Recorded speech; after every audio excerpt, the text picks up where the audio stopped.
ആസിഫ് അലിയെ കണ്ടു, സംസാരിച്ചു, കുറച്ചൊക്കെ തള്ളുകയും ചെയ്തു, ഇല്ലെന്ന് പറയുന്നില്ല. 17-ാം തീയതി എനിക്ക് ലൊക്കേഷനിലെത്തി. 18-ാം തീയതി രാവിലെ ഷൂട്ടാണ്. 17-ാം തീയതി രാവിലെ വിളിച്ചു പറഞ്ഞു ആവേശം. ഈ സിനിമ ചെയ്യാനായിട്ടുള്ള ആ ജേർണി ഭയങ്കര അൺസർട്ടൈൻ ആയിരിക്കും. നമ്മൾ വെറുതെയൊക്കെ വീട്ടിൽ ഇരിക്കേണ്ടി വരും. അപ്പോൾ ആ സമയത്ത് നമ്മൾ ഭയങ്കര ഡെസ്പറേറ്റ് ആവും. അപ്പോൾ ഡെസ്പറേറ്റ് ടൈമിൽ നമുക്കുള്ള ബഡ്ജറ്റിലുള്ള ലിമിറ്റേഷനിൽ ഒരു ഫിലിം ചെയ്യാം. അന്ന് എന്നെ ഞാൻ പെർഫോം ചെയ്തുകൊണ്ടിരുന്ന സമയത്ത് എന്നെ കളിയാക്കിയിട്ടുണ്ട്. ആ സിനിമ ഇറങ്ങിക്കഴിഞ്ഞപ്പോഴാണ് മനസ്സിലായത് ഞാൻ കരഞ്ഞിട്ടുണ്ട്, ഇറങ്ങി പോന്നിട്ടുണ്ട്. എനിക്ക് കംപ്ലീറ്റ് ചെയ്യാൻ പറ്റിയിട്ടില്ല. എൻ്റെ അമ്മ അത് വിറ്റ്നസ് ചെയ്തുകൊണ്ടിരിക്കുക. എസ്റ്റാബ്ലിഷ്ഡ് ആകുക എന്നുള്ള ഒരു സ്ട്രഗിളിൽ തന്നെയാണ് നമ്മൾ ഇപ്പോഴും പൊയ്ക്കൊണ്ടിരിക്കുന്നത്. ആ ചിന്തയ്ക്ക് ഏറ്റവും കൂടുതൽ ധൈര്യം തന്നത് കൂടെയുള്ളവർ തന്നെയാണ്. ഈ തടിയാന്നുള്ള വിളി എനിക്ക് ഭയങ്കര ബുദ്ധിമുട്ടുണ്ടാക്കി. ഞാൻ കരഞ്ഞിട്ടുണ്ട്. എനിക്ക് ഒരുപാട് ട്രോമകളുണ്ട്. ബേസിക്കലി എന്നെ ഒരുപാട് ആളുകൾ ബോഡി ഷെയിം ചെയ്തിട്ടുണ്ട്. ഭയങ്കര വലിയൊരു പ്രോത്സാഹനമാണ് ആക്ച്വലി അവാർഡുകളും ഒഫീഷ്യൽ സെലക്ഷൻസും ഒക്കെ സോറിക്ക് കിട്ടിയത്. 12 ഇന്റർനാഷണൽ അവാർഡുകൾ കിട്ടി നമുക്ക്. Hello and welcome to Noor talks. 60 പുതുമുഖങ്ങൾ ഒന്നിച്ച് ക്രിയേറ്റ് ചെയ്തൊരു മൂവി സോറി. അപ്പോൾ സോറിയുടെ വിശേഷങ്ങളുമായി ഇന്ന് നമ്മളോടൊപ്പം ഉള്ളത് ആരോമൽ ആൻഡ് അക്ഷയ്. വെൽക്കം. ഹലോ. അപ്പോൾ 60 പേര്, 60 ന്യൂ ഫേസസ്. എനിക്കൊന്ന് ഫസ്റ്റ് ടൈം ആണല്ലേ അങ്ങനെ ഒരു മൂവിയിൽ അങ്ങനെ വന്നിട്ടുണ്ടോ അങ്ങനത്തെ ഒരു മൂവി? അങ്ങനെ തോന്നുന്നില്ല. അങ്ങനെ പുതുമുഖങ്ങൾ ആരെങ്കിലും ഒരാളെങ്കിലും മാർക്കറ്റ് ചെയ്യുന്ന, ഇപ്പോൾ ലീഡ് ചെയ്യുന്ന ആരെങ്കിലും, അല്ലെങ്കിൽ ഡയറക്ഷൻ വിങ്ങിൽ, അല്ലെങ്കിൽ സിനിമോട്ടോഗ്രഫി വിങ്ങിൽ, പ്രൊഡക്ഷൻ ആരെങ്കിലും ഒക്കെ ഫെമിലിയർ ആയിട്ടുള്ള, ഞാനും കേട്ടിട്ടില്ല അങ്ങനെ വന്നിട്ടുണ്ട്. ഏതെങ്കിലുമൊക്കെ ഒരു സെക്ടറിലുള്ളവർ എസ്റ്റാബ്ലിഷ്ഡ് ആയിട്ടുള്ളവരായിരിക്കും. ഇതിപ്പോ ക്രൂ ആൻഡ് കാസ്റ്റ് എല്ലാം എല്ലാവരും പുതിയ ആളുകളാണ്. ഇതിലൊരു ധൈര്യം ഇത് എവിടുന്നാ വന്നത് ശരിക്കും പറഞ്ഞാൽ? അത് ഭയങ്കര സമ്മതിച്ചു കൊടുക്കേണ്ട ഒരു സംഭവമാണ് ആ ഒരു ധൈര്യം. അത് ആക്ച്വലി ഇപ്പം ഞങ്ങൾ ഇതിനു മുൻപ് ഷോർട്ട് ഫിലിംസ് ഒക്കെ ചെയ്തിട്ടുണ്ട്. ഷോർട്ട് ഫിലിംസ് മൂവി എന്ന് പറയുമ്പോഴത്തേക്ക് ഭയങ്കര ഡിഫറൻസ്. അതെ ഷോർട്ട് ഫിലിംസ് ചെയ്തു. നെക്സ്റ്റ് നമുക്കൊരു ഷോർട്ട് ഫിലിം തന്നെ ചെയ്യാം എന്നുള്ളൊരു ചിന്തയിൽ നിന്നാണ് ഇത് തുടങ്ങിയത്. പക്ഷേ ഇത്രയും നാൾ ഷോർട്ട് ഫിലിം ചെയ്തുകൊണ്ട് ഇനി ഷോർട്ട് ഫിലിം ചെയ്യേണ്ട, കുറച്ച് മാറ്റി പിടിക്കാം എന്നുള്ള ചിന്തയിൽ ഈ ഷോർട്ട് ഫിലിമിൻ്റെ സ്ട്രക്ചറിൽ തന്നെ ഒരു 17 ദിവസം സ്ട്രെച്ചിൽ ഒരു ഫിലിം ആക്കിയാൽ എന്താണ്? ഒരു ഷോർട്ട് ഫിലിം ഒരു 2-3 ദിവസത്തിനുള്ളിൽ ഷോർട്ട് ഫിലിമിൻ്റെ ജേർണി തീരും. ഐ മീൻ ഷൂട്ടിംഗ് ജേർണി തീരും. നമുക്കിതൊരു 17 ഡേയ്സിലേക്ക് എക്സ്റ്റെൻഡ് ചെയ്താൽ നമുക്കൊരു സിനിമയുടെ ഒരു ലൈക്ക് അത്രയും ഡ്യൂറേഷനിലുള്ള ഒരു കണ്ടന്റ് നമുക്ക് ക്രിയേറ്റ് ചെയ്തെടുക്കാൻ പറ്റും. സോ അങ്ങനെ ഒരു ചിന്തയിൽ നിന്നാണ് ഇതുണ്ടായത്. ആ ചിന്തയ്ക്ക് ഏറ്റവും കൂടുതൽ ധൈര്യം തന്നത് കൂടെയുള്ളവർ തന്നെയാണ്. ലൈക്ക് നമ്മുടെ കൂടെ നിൽക്കാൻ ആളുകളുണ്ടായിരുന്നു. പണ്ട് മുതലേ നമ്മുടെ കൂടെ ഷോർട്ട് ഫിലിം പിടിച്ചപ്പോഴത്തെ തൊട്ടുള്ള ആ ക്രൂ മെമ്പേഴ്സ് ഉണ്ടായിരുന്നു എന്നുള്ളതാണ് ആ ധൈര്യത്തിന് ഏറ്റവും വലിയ സോഴ്സ്. ഈ ഡയറക്ടറും ആക്ടറും നിങ്ങൾ തമ്മിലുള്ള ഒരു കോംബോ എങ്ങനെയാണ്? നിങ്ങൾ ചെറുപ്പം മുതലേ കൂട്ടുകാരാണോ? എങ്ങനെയാണ് നിങ്ങൾ സോറിയിലേക്ക് എത്തിയത്? ഞാൻ ആക്ച്വലി ഇപ്പോൾ ഇവൻ ഷോർട്ട് ഫിലിം ഞങ്ങൾ രണ്ടുപേരും കരിയർ സ്റ്റാർട്ട് ചെയ്യുന്ന ഏകദേശം ഓൾമോസ്റ്റ് സെയിം ഏജിലാണ്. ഞാൻ 9ാം ക്ലാസ്സിൽ പഠിക്കുമ്പോഴാണ് ആദ്യമായിട്ടൊരു സിനിമ സെറ്റിൽ കാണുന്നത്. ഇദ്ദേഹം 10ാം ക്ലാസ്സിൽ പഠിക്കുമ്പോഴാണ് പുള്ളി ഒരു ഷോർട്ട് ഫിലിം ഡയറക്റ്റ് ചെയ്യുന്നത്. ആ സിനിമ അത് വന്നിട്ടില്ല, പുറത്തിറങ്ങിയിട്ടില്ല. അപ്പം ഏകദേശം ഞങ്ങൾ സെയിം ഏജിലാണ് നമ്മുടെ ഈ ജേർണി സ്റ്റാർട്ട് ചെയ്യുന്നത്. പിന്നെ ഇവൻ്റെ ഒരു ഷോർട്ട് ഫിലിം ജേർണിയിൽ കുറച്ചുകൂടെ ഇവനൊരു 10-16-18 വയസ്സൊക്കെ ഉള്ളപ്പോഴത്തേക്കും ഒരു പരിപാടി സ്റ്റാർട്ട് ചെയ്തപ്പോൾ ആ സമയം തൊട്ടൊക്കെ എനിക്ക് അറിയാം ഇവനെ. ഞങ്ങൾ അടുത്തടുത്ത് ചേർത്തല എൻ്റെ വീടിൻ്റെ അടുത്താണ്. അപ്പോൾ നമുക്കിങ്ങനെ അറിയാം. പിന്നെ ഇവൻ്റെ തെമിസ് എന്ന് പറഞ്ഞൊരു ഷോർട്ട് ഫിലിമുണ്ട്. അത് ഈ ഫെസ്റ്റിവൽ ജേണിയൊക്കെ അത്യാവശ്യം കവറപ്പ് ചെയ്തതാണ്. ആ പടത്തിൽ ഡബ് ചെയ്യാൻ വേണ്ടിയാണ് എന്നെ ആക്ച്വലി വിളിക്കുന്നത് അക്ഷയ്.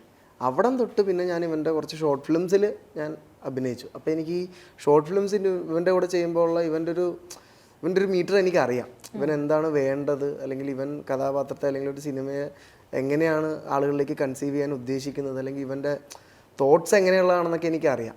അപ്പോൾ ഈ ഫ്രണ്ട്ഷിപ്പ് വളരുന്ന കൂട്ടത്തിൽ അതും വളർന്നു. അപ്പോൾ രണ്ടും എനിക്ക് ആസ് എ ഡയറക്ടർ എനിക്ക് ഭയങ്കര ഇവൻ പറയുന്ന കാര്യങ്ങളൊക്കെ എനിക്ക് ഭയങ്കരമായിട്ട് ഇവനുമായിട്ട് ഭയങ്കര കമ്മ്യൂണിക്കേഷൻ സ്കില്ലുണ്ട്. സെയിം ടൈം ഞങ്ങളൊരു വലിയൊരു ഫ്രണ്ട്ഷിപ്പ് ബോണ്ട് ഉണ്ട്. I think friendship goes back 9-10 years now. So അപ്പോൾ അതൊരു വലിയ കാലയളവാണല്ലോ. അപ്പോൾ ആ കാലയളവിൽ ഈ ഒന്നിച്ച് സിനിമ കണ്ട് സംസാരിച്ച് ആഹാരമാക്കി സഞ്ചരിച്ച ആളുകളാണ് ഞങ്ങൾ. എത്ര നാളത്തെ സ്വപ്നമായിരുന്നു സോറി? സോറി അങ്ങനെ ഒരുപാട് നാളത്തെ സ്വപ്നമല്ല. ലൈക്ക് ഒരു സിനിമ ചെയ്യുക എന്നുള്ളതായിരുന്നു സ്വപ്നം. ആക്ച്വലി നമ്മൾ ഈ സിനിമ ചെയ്യാനായിട്ടുള്ള ആ ജേർണി ഭയങ്കര അൺസർട്ടൈൻ ആയിരിക്കും. നമ്മൾ വെറുതെയൊക്കെ വീട്ടിൽ ഇരിക്കേണ്ടി വരും. അപ്പോൾ ആ സമയത്ത് നമ്മൾ ഭയങ്കര ഡെസ്പറേറ്റ് ആവും. അപ്പോൾ ഡെസ്പറേറ്റ് ടൈമിൽ നമുക്കുള്ള ബഡ്ജറ്റിലുള്ള ലിമിറ്റേഷനിൽ ഒരു ഫിലിം ചെയ്യാം എന്നുള്ളൊരു തോട്ടിൽ നിന്നാണ് ഇങ്ങനൊരു കണ്ടന്റ് ഓറിയൻറ്റഡ് ആയിട്ടുള്ള കഥ ചെയ്യാം. ലൈക്ക് ഇത് കുറച്ചുകൂടി നമ്മൾ ലിമിറ്റേഷനിൽ നിന്നുകൊണ്ട് തന്നെ ലിമിറ്റേഷന് ഫേവറബിൾ ആയിട്ടുള്ള ഒരു വർക്കാണല്ലോ എന്നുള്ള ചിന്തയിൽ നിന്നാണ് സോറിയുടെ ഒരു ജേർണി തുടങ്ങിയത്. ഈ ഒരു നിങ്ങൾ പറഞ്ഞിട്ടുണ്ടായിരുന്നു 1 lakhനകത്താണ് നമ്മുടെ മൂവിയുടെ ഓവറോൾ എക്സ്പെൻസ് വന്നതെന്ന്. ഇപ്പോൾ ഒരു സിനിമയെ സംബന്ധിച്ചിടത്തോളം 1 lakh എന്ന് പറഞ്ഞു കഴിഞ്ഞാൽ അത് അത്രയും, അതായത് എത്ര 100-ൽ ഒരു 2% പോലും അത്ര ഇല്ല അല്ലേ? 1% പോലും ഇല്ലാന്ന് വേണമെങ്കിൽ പറയാം. അപ്പോൾ എങ്ങനെയാ അത് പോസിബിൾ ആയത്?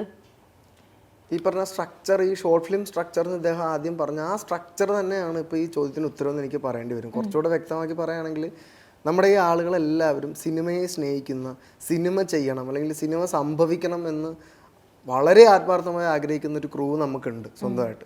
അപ്പോൾ അങ്ങനെ ഒരു ക്രൂ ഉള്ളിടത്തോളം, അങ്ങനെ ഒരു ക്രൂ നമ്മുടെ കൂട്ടത്തിലുള്ളപ്പോൾ ചില എക്സ്പെൻസുകളൊക്കെ നമുക്ക് കുറയ്ക്കാൻ പറ്റും. അപ്പം ഞങ്ങളുടെ ഈ ക്രൂവിലുള്ള ആളുകൾ കുറേയൊക്കെ നമ്മുടെ ചേർത്തലക്കാരാണ്. അതുകൊണ്ട് തന്നെ ഇവർക്ക് പോകാൻ പറ്റുന്ന ലൊക്കേഷൻസാണ് നമുക്ക് സെറ്റപ്പ് ചെയ്തത്. അപ്പോൾ ആ ലൊക്കേഷന് ഇപ്പോൾ ട്രാവൽ എക്സ്പെൻസ് നമുക്ക് കുറയ്ക്കാൻ പറ്റി. പിന്നെ മെയിനായിട്ടുള്ളത് ഇതിൻ്റെ ഭക്ഷണമാണ്. എല്ലാവർക്കും കറക്റ്റായിട്ടുള്ള ഭക്ഷണം കൊടുത്തുകൊണ്ട് തന്നെയാണ് നമ്മൾ ഷൂട്ട് ചെയ്തത്. എന്നാൽ പോലും ഈ പറഞ്ഞ ബഡ്ജറ്റ് ഞങ്ങൾക്ക് ആയുള്ളൂ. അതിൻ്റെ കാരണം ഈ സിനിമ മാത്രം സ്വപ്നം കണ്ട് നിൽക്കുന്ന ഒരു ക്രൂ നമുക്കുണ്ട് എന്നുള്ളതാണ്. അതുതന്നെയാണ് അതിൻ്റെ ഉത്തരം. അപ്പോൾ ആരാണ് പ്രൊഡ്യൂസ് ചെയ്തത്? ഈ ഒരു 1 lakh അത് സ്പെൻഡ് ചെയ്യാൻ ഒരാൾ വേണമല്ലോ. അപ്പോൾ അത് ആരായിരുന്നു? എൻ്റെ അമ്മയാണ് ഇതിൻ്റെ മെയിൻ പ്രൊഡ്യൂസർ. ഞങ്ങൾ ഷോർട്ട് ഫിലിംസ് പ്രൊഡ്യൂസ് ചെയ്തുകൊണ്ടിരുന്ന ആളുകളാണ്. ഇപ്പോൾ ഞങ്ങളുടെ ക്രൂവിൽ തന്നെയുള്ള ആഷിഖ് ഇപ്പോൾ കാതൽ എന്ന് പറഞ്ഞ നമുക്ക് സിനിമയുടെ അസോസിയേറ്റ് എഡിറ്ററാണ്. ആഷിഖ് ഡയറക്റ്റ് ചെയ്തൊരു ചെറിയ ഷോർട്ട് ഫിലിം ഉണ്ട്, കാതം എന്ന് പറഞ്ഞിട്ട്. ആ ഷോർട്ട് ഫിലിം ഞാനാണ് പ്രൊഡ്യൂസ് ചെയ്തത്. അതാണ് ഞാനും അമ്മയും കൂടെ പ്രൊഡക്ഷൻ ചെയ്യാം എന്നുള്ളൊരു താല്പര്യം വന്നത്. ഞങ്ങൾക്ക് രണ്ടുപേർക്കും പ്രൊഡക്ഷൻ താല്പര്യമുള്ള ആളുകളാണ്. അപ്പോൾ അങ്ങനെ ഞങ്ങളിങ്ങനെ നിന്ന സമയത്താണ് ഇവന് ഈ കഥയായിട്ട് വരുന്നത്. ഇങ്ങനത്തെ ഒരു ചെറിയൊരു സംഭവം ഉണ്ട് വളരെ. അപ്പം ഞാൻ ആലോചിച്ച് കഴിഞ്ഞപ്പോൾ ചെറിയൊരു ബഡ്ജറ്റിൽ നമുക്ക് തന്നെ എടുത്ത് പൊക്കാം. നമുക്ക് ഓൾറെഡി സ്ട്രക്ചറും കാര്യങ്ങളൊക്കെ അറിയാം. കുറച്ച് ദിവസങ്ങൾ നീണ്ടു പോകുന്നു, കുറച്ചുകൂടെ ആളുകളെ മാനേജ് ചെയ്യണമെന്നുള്ളതേ ഉള്ളൂ. ബാക്കി സ്ട്രക്ചർ കാര്യങ്ങളെല്ലാം സെയിമാണ്. അപ്പം അങ്ങനെ വന്നപ്പോൾ എല്ലാം കണക്ക് കൂട്ടി കാര്യങ്ങളെല്ലാം നോക്കി അമ്മയും ഞാനും കൂടെ പ്ലാൻ ചെയ്തിട്ടാണ് ഞങ്ങൾ ഈ സിനിമ ചെയ്തത്. ഒരു സിനിമ ലൈക്ക് ഇതേപോലെ യങ് ആയിട്ടുള്ള ആളുകളൊക്കെ സിനിമയിലൊക്കെ സ്റ്റാർട്ടിങ് സമയത്ത് എല്ലാവർക്കും ഒരുപാട് സ്ട്രഗിൾസ് ഉണ്ടാവും. നിങ്ങൾ പേഴ്സണലി ഏറ്റവും കൂടുതൽ നിങ്ങൾക്ക് അഫക്റ്റ് ചെയ്ത ആ ഒരു സ്ട്രഗിൾസ് എന്തൊക്കെയാണ്?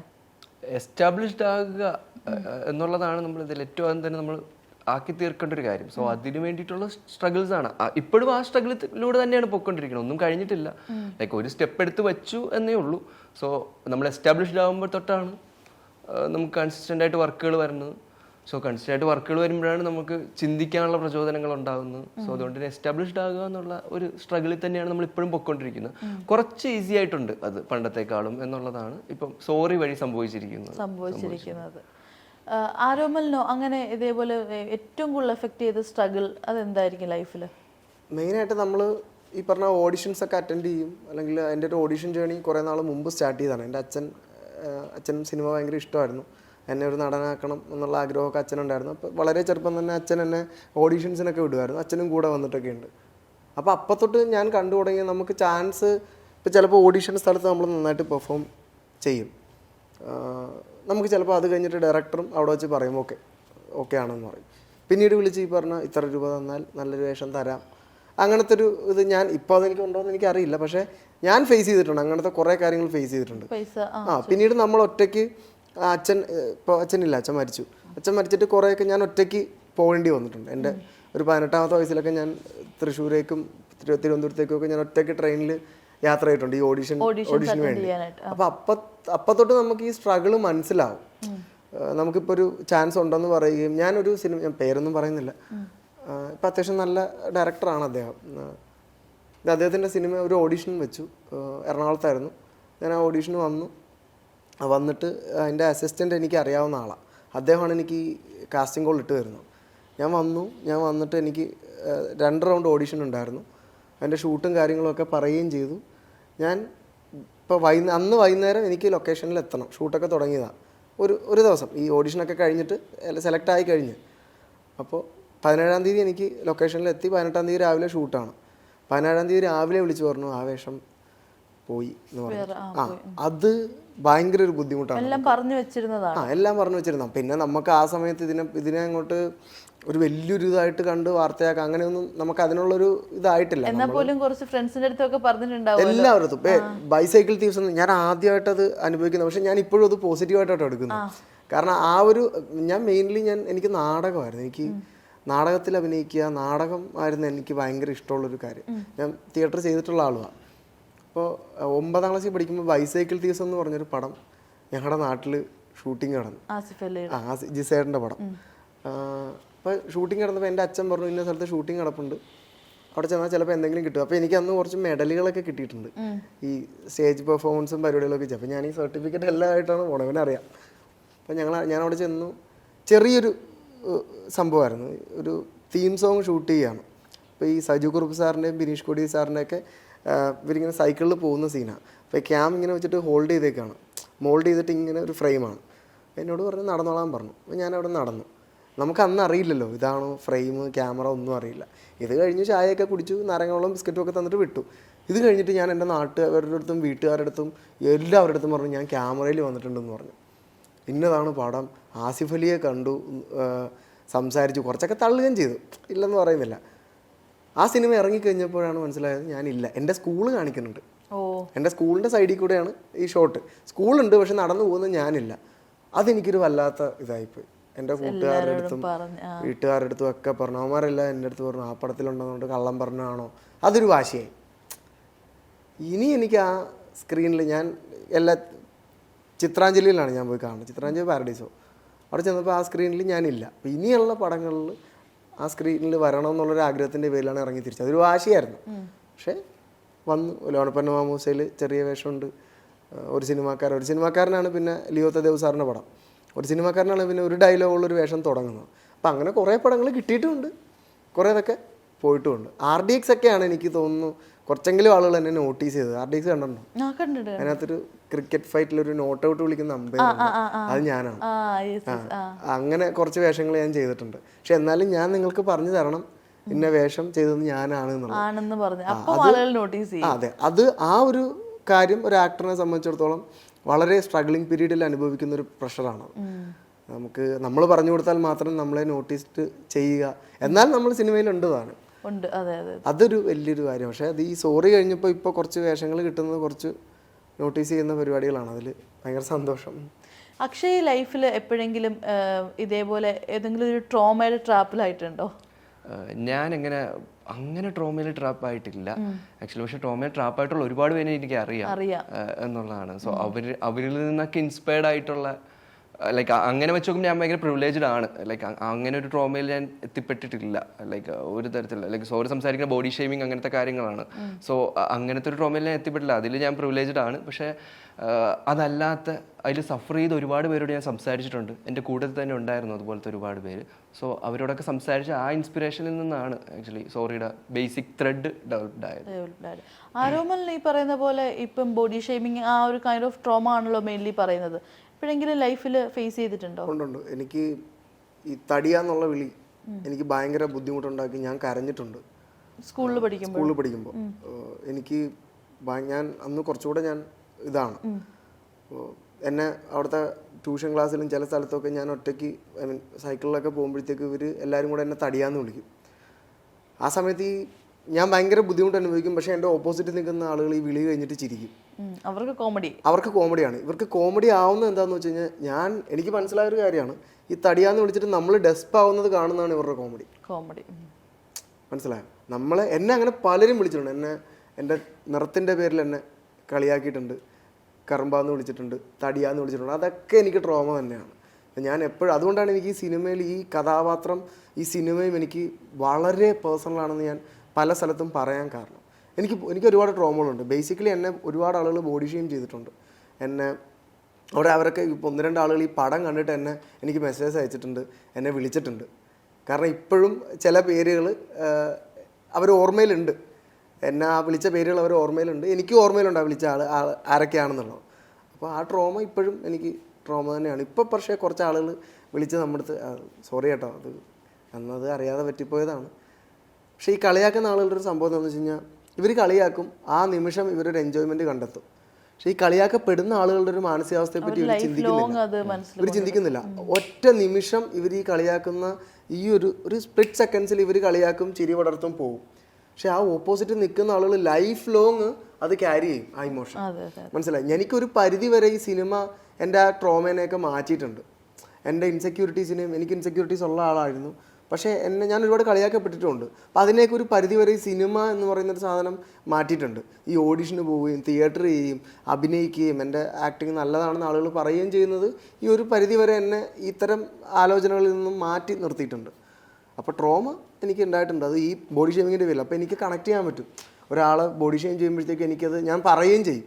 പല സ്ഥലത്തും ഞാൻ എഴുതിയിട്ടിട്ടുണ്ട്, എൻ്റെ ഫേസ്ബുക്ക് പോസ്റ്റുകളിലും ഞാൻ കമൻറ്റ് വരെ ഇട്ടിട്ടുണ്ട്. പല സ്ഥലത്തും എനിക്ക് റോങ് ആണെന്ന് തോന്നുന്നത് സമൂഹത്തിൽ ആരായാലും ഒരാളെ ബോഡി ഷെയിം ചെയ്യുന്നത് തെറ്റാണെങ്കിൽ അത് തെറ്റാണെന്ന് തന്നെ ഞാൻ പറയുകയും ചെയ്യും. അപ്പോൾ അത് ഒരു മോശമായിട്ടുള്ളൊരു കാര്യം തന്നെയാണ്. അപ്പോൾ ഈ പറയുന്ന പോലെ ഈ ക്ലാസ്സിലൊക്കെ ഇങ്ങനെ ബോഡി ഷെയിമൊക്കെ ചെയ്തതിന് ഇങ്ങനെ അത് കിട്ടിയിട്ടുണ്ടല്ലോ, അതിനുശേഷം ആ ഒരു ട്രോമ മനസ്സിൽ കിടക്കുന്നതുകൊണ്ട് തന്നെ സ്റ്റേജിലൊക്കെ കയറുമ്പോഴും ആ ഒരു പേടി, ആ ഒരു സംഭവം എപ്പോഴെങ്കിലും വന്നിട്ടുണ്ടോ മനസ്സിൽ? ഉണ്ട്. ഈ സിനിമയിൽ പറയുന്നത് കുഴപ്പമില്ല, റിലീസായല്ലോ.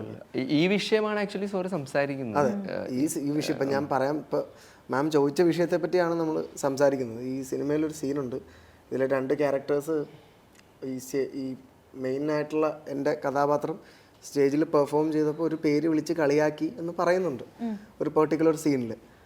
അത് എൻ്റെ റിയൽ ലൈഫിൽ നടന്നതാണ്. ഞാൻ എൻ്റെ മോണോ ആക്ട് ഞാൻ ഹോളി ഫാമിലി സ്കൂളിൽ അന്ന് ഞാൻ 3ാം ക്ലാസ്സിൽ പഠിക്കുക. അന്ന് ഞാൻ പെർഫോം ചെയ്തുകൊണ്ടിരുന്ന സമയത്ത് എന്നെ കളിയാക്കിയിട്ടുണ്ട്. ഞാൻ കരഞ്ഞിട്ടുണ്ട്, ഇറങ്ങി പോന്നിട്ടുണ്ട്. എനിക്ക് കംപ്ലീറ്റ് ചെയ്യാൻ പറ്റിയിട്ടില്ല. എൻ്റെ അമ്മ അത് വിറ്റ്നസ് ചെയ്തുകൊണ്ടിരിക്കുക. അമ്മയ്ക്ക് ഭയങ്കര സങ്കടമായി. എൻ്റെ അമ്മയ്ക്ക് ഭയങ്കര സങ്കടം. കാരണം അമ്മയാണ് എന്നെ ഇത് പഠിപ്പിച്ചത്. ഈ ആക്ട് എന്നെ കംപ്ലീറ്റ് ചെയ്ത് അമ്മയാണ് ഇങ്ങനെ ചെയ്യണം അങ്ങനെ ചെയ്യണം എന്നൊക്കെ പറഞ്ഞ് പഠിപ്പിച്ചത്. പക്ഷേ അവരുടെ മകൻ അത് കംപ്ലീറ്റ് ചെയ്യാൻ പറ്റാനുള്ള ബിക്കോസ് ഓഫ് ആളുകളുടെ ഈ കളിയാക്കലും ഇതൊക്കെ കേട്ടിട്ട് സ്റ്റേജിൽ നിന്ന് കരഞ്ഞുകൊണ്ടാണ് ഞാൻ ഇറങ്ങിപ്പോകുന്നത്. അത്രയും ദിവസത്തെ ഹാർഡ് വർക്ക് ഒന്നും അല്ലാണ്ടായിപ്പോയി. അന്ന് എന്നെ ഏറ്റവും കൂടുതൽ സമാധാനിപ്പിച്ചു, ഇന്നും ഞാൻ ആ ടീച്ചറിൻ്റെ പേര് ഓർമ്മയുണ്ട്, വിജു ടീച്ചർ. വിജു ടീച്ചറാണ്. അവർ മാത്രമാണ് എന്നോട് വന്നിട്ട് വയ്യോ കരയും, നോ നോ നോ കരയരുത്. ഇപ്പോഴും ഞാൻ ഓർക്കുന്നുണ്ട്. എനിക്ക് അന്ന് തൊട്ട് എനിക്ക് ഓപ്പോസിറ്റ് നമ്മളെ ഒന്നും മനസ്സിലാക്കാത്ത രീതിയിൽ ഈ പേരിൽ വിളിക്കുമ്പോൾ നമുക്ക് ഭയങ്കര ബുദ്ധിമുട്ടാണ്. 3ാം ക്ലാസ്സിലൊക്കെ പഠിക്കുന്നുള്ളൂ, 3, 4 ആ സമയത്തൊക്കെ. അപ്പം അപ്പോഴത്തൊട്ട് നമുക്ക് ഈ സ്റ്റേജിൽ നിന്നൊരു ഒരാൾ പറഞ്ഞു തുടങ്ങുമ്പോഴത്തേക്കും ചിലപ്പോൾ എല്ലാവരും പറയും, ഒരൊച്ചയാവും. ആ ഒച്ച എനിക്ക് ഭയങ്കര ബുദ്ധിമുട്ടാണ്. സ്റ്റേജ് ഫിയർ ആയി മാറിയത്. പക്ഷെ പിന്നീട് ഞാൻ ചെയ്ത് തന്നെയാണ് ആ സ്റ്റേജ് ഫിയർ മാറ്റിയത്, സ്വന്തമായിട്ട് മാറ്റിയെടുത്തത്. അതെ അതെ. ഞാൻ പിന്നെ ഇതൊരു ട്രോമയാണെന്ന് കരുതി ഞാനത് ചെയ്യാതിരുന്നിട്ടില്ല. ഞാനത് ചെയ്ത് കളിയാക്കൽ കേട്ട് തന്നെയാണ് ഞാനത് മാറ്റിയിട്ടുള്ളത്. അങ്ങനെ സ്വന്തം ഹാർഡ് വർക്കിൽ അതെനിക്ക് വളരെ പ്രൗഡായിട്ട് തന്നെ എനിക്ക് പറയാൻ പറ്റും. അപ്പോൾ പക്ഷെ എനിക്ക് മനസ്സിലാവുകയും ചെയ്യും, അത് സർവൈവ് ചെയ്യുന്ന ആളുകളെയും അത് അഫക്റ്റഡ് ആയിട്ടുള്ള ആളുകളെയും എനിക്കറിയാം. അവരുടെ ഇമോഷൻ എനിക്ക് മനസ്സിലാവും. കളിയാക്കപ്പെടുന്ന ആളുകളുടെ ഇമോഷൻ ശരിക്കും മനസ്സിലാവും. ഈ സിനിമ അതാണ് സംസാരിക്കുന്നത്. അതിപ്പോൾ കുറേ ആളുകൾ ഇപ്പോൾ പറയാത്ത, ഫോർ എക്സാമ്പിൾ പറയുന്നുണ്ട്, ഞാനതിനോട് യോജിക്കുന്നില്ല. ചില ആളുകൾ പറയാം അവൻ ഇൻട്രോവേർട്ടാ എന്ന് പറയും. നോർമലി പറയാം അവൻ ഇൻട്രോവേർട്ടാ കേട്ടോ എന്ന് പറയും. എന്നിട്ട് അവിടെ ഒരു ചിരി പടർത്തും കളിയാക്കും. എന്തുകൊണ്ട് ഇദ്ദേഹം മിണ്ടുന്നില്ല, അല്ലെങ്കിൽ എന്തുകൊണ്ട് ഇദ്ദേഹം മറ്റുള്ളവരെ പോലെ കമ്മ്യൂണിക്കേറ്റ് ചെയ്യുന്നില്ല എന്ന് മനസ്സിലാക്കുന്നില്ല. ഓ അവൻ ഇൻട്രോവേർട്ടാ കേട്ടോ, ആ ഡയലോഗ് പറയും. അതും എനിക്ക് പേഴ്സണലി വർക്കാവാത്തൊരു കാര്യമാണ്. മനസ്സിലായി. ആളുകളെ മനസ്സിലാക്കാതെ, അവരുടെ മാനസികാവസ്ഥയെ മനസ്സിലാക്കാതെ റെസ്പെക്റ്റ് ചെയ്യുമോ ഇല്ലയോ എന്നുള്ളത് സെക്കൻഡറി ആണ്. അറ്റ്ലീസ്റ്റ് ആളുകളെ മനസ്സിലാക്കുക, അവർക്ക് വേണ്ടൊരു സ്പേസ് കൊടുക്കുക എന്നുള്ളതാണ് പ്രൈമറി ആയിട്ട് ചെയ്യേണ്ടത്. അത് എല്ലാവരും ചെയ്യുന്നുണ്ടോ എന്ന ചോദ്യത്തിന് എനിക്ക് ഉത്തരവില്ല, അറിയില്ല. എത്ര അവാർഡ്സ് ആണ് കിട്ടിയത്? 12 ഇന്റർനാഷണൽ അവാർഡുകൾ കിട്ടി നമുക്ക്. 12 ഇന്റർനാഷണൽ നോട്ടിഫിക്കേഷനാണ്.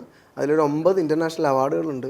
ഒഫീഷ്യൽ സെലക്ഷൻ ഉണ്ട്. സ്വീഡനിൽ സ്റ്റോക്ക്ഹോം സിറ്റി ഫിലിം ഫെസ്റ്റിവൽ ഉണ്ട്. അവിടെ അടുത്തെങ്ങും ഒരു മലയാളം പടം കയറിയതായിട്ട് ഞങ്ങളുടെ റിസർച്ചിൽ ഇല്ല. അവിടെ വരുന്നത് ഇന്ത്യൻ എന്ന് പറയുമ്പോൾ ഹിന്ദിയിലേക്കാണ് പോകുന്നത്. അവിടെ കുറച്ച് വർഷങ്ങളായി ഒരു മലയാളം പടം സ്ക്രീൻ ചെയ്തിട്ട് നമുക്ക് പോകാൻ പറ്റിയില്ല. പക്ഷേ നമ്മുടെ പടം അവിടെ ഒഫീഷ്യൽ സ്ക്രീനിങ് ചെയ്തിരുന്നു. അത് ഭയങ്കര ഒരു നേട്ടമായിട്ട് കാണുന്നു. പിന്നെ ഇത് അവാർഡ്സിന് വേണ്ടി ചെയ്ത ഒരു ഫിലിം അല്ല ആക്ച്വലി.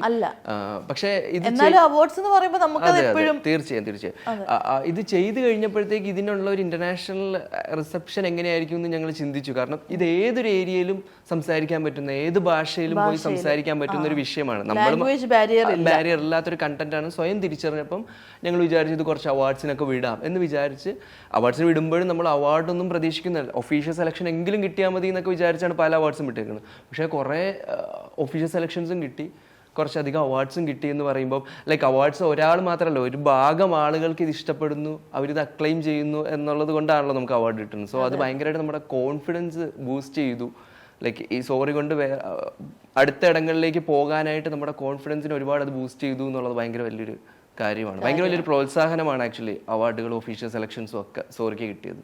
എന്തായാലും അവാർഡ്സ് പ്രതീക്ഷിച്ചില്ലെങ്കിലും ഈ അവാർഡ്സ് എന്ന് പറയുമ്പോൾ എപ്പോഴും അത് നമുക്ക് നമ്മുടെ ഒരു വർക്ക് ആളുകൾ റെക്കഗ്നൈസ് ചെയ്തു, അല്ലെങ്കിൽ നമുക്കതൊരു അച്ചീവ്മെന്റ് തന്നെയാണല്ലോ. അപ്പോൾ എന്തായാലും ഇനിയും ലൈഫിൽ ഒരുപാട് അച്ചീവ്മെന്റ്സ് ഉണ്ടാവട്ടെ, ഒരുപാട് നല്ല നല്ല മൂവീസ് തിയേറ്റർ റിലീസിൽ നമുക്ക് കാണാൻ പറ്റട്ടെ. അപ്പോൾ എന്തായാലും all the best. Thank you. Thank you.